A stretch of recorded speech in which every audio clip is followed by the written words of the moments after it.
हाथी और चूहा की कहानी। एक राज्य में एक राजा का शासन था। हर सप्ताह पूरी शानो शौकत से नगर में उसका जुलूस निकला करता था, जहां प्रजा उसके दर्शन किया करती थी। एक दिन एक नन्हा चूहा उसी राजमार्ग के किनारे किनारे कहीं जा रहा था, जहां राजा का जुलूस निकलने वाला था। वह चूहा था तो छोटा सा, मगर उसका घमंड बहुत बड़ा था और वह खुद को सर्वश्रेष्ठ और महान समझता था।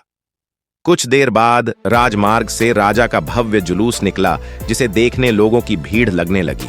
राजा अपने पूरे दल बल के साथ था। उसके सैनिक उसे घेरे हुए थे। कई मंत्री और अनुचर उसके पीछे थे। वह एक विशाल शाही हाथी पर सवार था। हाथी शाही था, इसलिए उसे भव्यता से सजाया गया था और उसकी शान भी देखते बनते थी।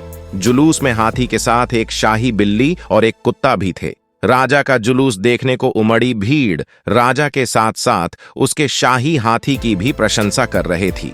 यह सुनकर घमंडी चूहे को बहुत बुरा लगा। वह हाथी को गौर से देखने लगा, फिर सोचने लगा, इसमें ऐसी क्या खास बात है जो मुझ में नहीं? मैं भी उस जैसा ही हूं। मेरे पास भी 2 आंखें, 2 कान, 1 नाक और 4 पैर हैं। फिर उसकी इतनी प्रशंसा क्यों? उसके विशाल शरीर के कारण, लंबी सूंड के कारण, छोटी छोटी आंखों के कारण, या झुर्रीदार चमड़ी के कारण? किस कारण? एक बार तुम लोग मुझे देख लो, उस हाथी को भूल जाओगे। मैं हाथी से ज्यादा महान हूं। चूहा ये सब सोच ही रहा था कि शाही बिल्ली की नजर उस पर पड़ गई और उसकी लार टपक गई। जुलूस छोड़ वह उसकी ओर लपकी। फिर क्या था? चूहा अपनी सारी महानता भूलकर दुम दबाकर भागा। भागते भागते वह हाथी के सामने आ गया। आगे बढ़ते हाथी ने उस पिद्दी से चूहे को देखा तक नहीं और अपना विशाल पैर उठा लिया। चूहा उसके पैर के नीचे कुचलने ही वाला था, मगर किसी तरह उसने खुद को बचाया।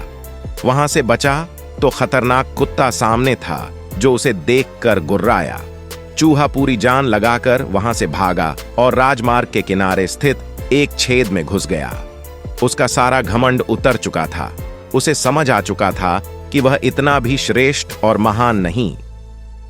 तो बच्चों, इसी कहानी से हमें क्या शिक्षा मिली? किसी से मात्र रूप रंग की समानता हमें महान नहीं बनाती। महान हमारे गुण और कार्य बनाते हैं।